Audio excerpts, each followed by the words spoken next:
You can measure your real age in under 30 seconds. So let's see how your body is actually aging. No guessing. You start with 5 points and subtract honestly. Do you use your hands to get up from a small chair or a crouching position? Well, congratulations, you're negotiating with gravity, -1 point. Does your lower back ache after standing in line for just a couple minutes? Well, -1 point. Do you avoid squatting to pick something up off the floor, or you drop something and then suddenly it's not worth having anymore? Well, -1 point. Do you get tired faster doing things that used to be automatic, like going upstairs, bringing in groceries, or playing with the kids? Well, -1 point. Have you been described as moving carefully or even lovingly? Well, don't be careful about subtracting that 1 point. So write down your score in the comments so that future you can come back in 6 weeks and look smug about your progress. So here's the deal. There's a condition called sarcopenia, and that's a medical term for your muscles quietly quitting on you starting around your 30s. In 2024, researchers officially proved that this isn't just quote-unquote getting old. It's a reversible medical condition. 12 weeks with the right exercises and you can physically roll back the clock. Not losing weight, not getting shredded, rolling back the clock. That's what we're talking about. But, and this is a big but, not all exercises do it. Most people are wasting their time doing the wrong stuff. Today I'm showing you the actual 5 exercises that work. Science-backed, home-friendly, and completely doable, even if your workout partner has been your couch for the last little bit. Exercise 1, the king of anti-aging. Now, if you could only do one exercise for the rest of your life to keep you strong, mobile, and healthy all the way to your 70s and 80s, it would be this exercise. We're talking about an exercise that hits your quads, glutes, and hamstrings, the biggest muscle groups in the body. Now, we're talking about squats. So here's what people miss. It even fires up your core when engaged properly. So when you're getting out of bed, when you're getting into your car, when you're using the washroom, you're literally doing a squat all the time. So if you train this movement and perfect it, you'll be able to hop up 30 years from now from the armchair without using your arms. So here's how you do it. You're gonna stand shoulder width apart. From here, we're gonna engage our core, which means that we're gonna brace our core, filling our stomach with air, getting lateral expansion. From here, we're gonna go ahead and we're gonna sit into it, pushing the hips back, opening up the knees so the knees don't cave in, and then we're driving with the legs. 2 sets of 10 reps, that's it. So here's easy mode for you. You're gonna use a real chair, and you're gonna go ahead and you're gonna sit into it, and then drive up, using your hands only if you need to. And here's hard mode. You can load. Take a 15-pound dumbbell, hold it close to your chest, and literally do the same thing. Brace the core, sit into it, don't let the knees cave. Here's your mini victory. You just activated the largest muscle groups in the body. And that's no small thing either. That's your metabolism going, oh, we're doing this now? Give yourself 1 point. Exercise 2, the back pain killer. This is about building a spine that doesn't complain after standing in line for too long or sitting or simply just existing after the age of 40. The McGill sit-up is designed to train your core without stressing your lower back, which is what most people get wrong. Instead of cranking your lower back into the floor like traditional crunches, this keeps your spine in a safer, more neutral position while still activating the deep stabilizers that protect it. And here's the reality. Weak core stability is one of the biggest drivers of chronic low back pain. Pain makes you move less, moving less makes you weaker, and the cycle sneaks up on people fast. This exercise shuts down that cycle. You're gonna start laying on your back, one leg straight, one knee up. From here, you're gonna take the opposite hand with the knee up, place it underneath your lower back to support your natural lordotic curve. From here, what we're gonna do is we're gonna brace our core, tighten that up, and then we're gonna lift the shoulders and the head just slightly, and we're gonna hold for 1, 2, or dropping down. That's 1 rep. Do 5 to 8 per side. Easy mode.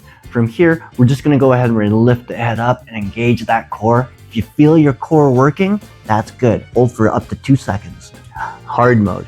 What we're gonna do is we're gonna do the same thing. We're gonna lift up, we're gonna hold for 10 seconds, and add more reps. If you feel your lower back, then reset. Remember, this is not an ego lift, it's a precision move. So here's your mini victory. You just trained your core to protect your spine, not fight against it. That's the difference between exercises that look good and the ones that actually help keep you pain-free. Exercise 3, the balance bank account. Your balance is like a savings account, and every year after 35, you're quietly making small withdrawals, and most people don't notice until they're already broke. This exercise is exactly how you deposit it back. Lunges or split squats with movement build leg and glute strength, yes. But the reverse lunge specifically also forces your body to coordinate and balance in ways that directly translate into real-world movements, like walking, stepping off a curve, and pivoting quickly when Gollum runs in front of you. On top of that, research shows that lunges improve bone density, which means protection against osteoporosis. And unlike the forward lunge, the reverse version is dramatically gentler on the knees.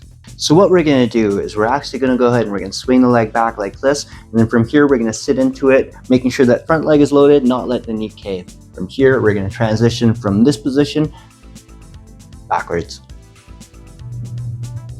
So here's easy mode for you. You're going to hang on to a countertop or chair or some sort of base of support. And what you're going to do is you're going to go ahead and you're only going to go quarter depth. So one thing you can do is make sure that your torso is matching your tibia, and you can really feel the badonkadonk light up. And what you'll do is you'll just swap. Hard mode, you can load and don't use any support. So here's your mini victory. You just trained 3 things at once: leg strength, hip mobility, and balance coordination. Now that's efficiency. In fitness circles, we call this compound training. You can call it getting a lot done in a short amount of time, which is exactly what you're here for. So which side felt more wobbly? Let me know. Bringing awareness to that weak side is the first step of fixing it. Exercise 4, the grandkid test. There's a specific kind of strength that determines whether you can lift a toddler off the ground, move a piece of furniture, or just open a heavy door without looking like you're losing a wrestling match. And that's exactly what this exercise builds. Push-ups train your chest, shoulders, and triceps, the classic trio, but they also hammer your core and give your body what trainers call pushing strength, which is exactly what you need to carry, lift, push, and pull in everyday life. So here's easy mode for you. You're gonna have something elevated like a countertop or a wall. You're gonna have the hands midline of our chest, elbows 45 degrees. You're gonna place your hands on the countertop or wall. You're gonna step out, bracing the core, and we're gonna lower ourselves down nice and controlled, and then push up. That's easy mode. Moderate mode, we're gonna lay on our chest and on the ground. This time what we're gonna do is we're gonna have our hands midline of our chest, elbows 45 degrees, and this time we're gonna stay on the knees, but we're gonna brace the core, squeeze the butt, and then we're gonna press up. Hard mode, we're gonna go ahead and place the feet down. We're still gonna brace our core, squeeze the butt, and come up as one. So here's the most common mistakes: letting the hips either shoot up or sag down. So remember, the goal is a plank with movement, not a caterpillar doing its best. So here's your mini victory. You just work the pushing muscles that most people completely neglect. Upper body pushing strength is one of the clearest indicators of functional health as we age. You just made a deposit.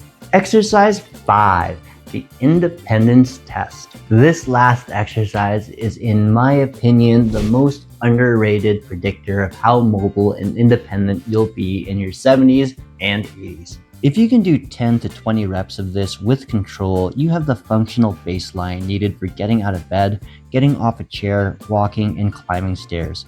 Miss this one and all other exercises become less effective. The glute bridge activates your glutes and core simultaneously in a pattern that mirrors getting up from a lying or seated position. It takes zero equipment, zero joint stress, and can be done in your bed if your floor isn't calling your name today. Physical therapists recommend this across the board because it reinforces the exact movement chain that breaks down with age. So here's easy mode for you. What we're gonna do is we're gonna start laying on our back and our knees up like this. From here, we're just gonna squeeze the glutes and we're gonna lift the hips up just slightly. From here, we're gonna lower down. We should be feeling the glutes already.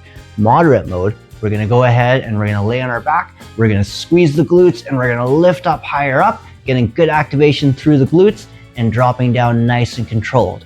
Hard mode, we're gonna go to single leg.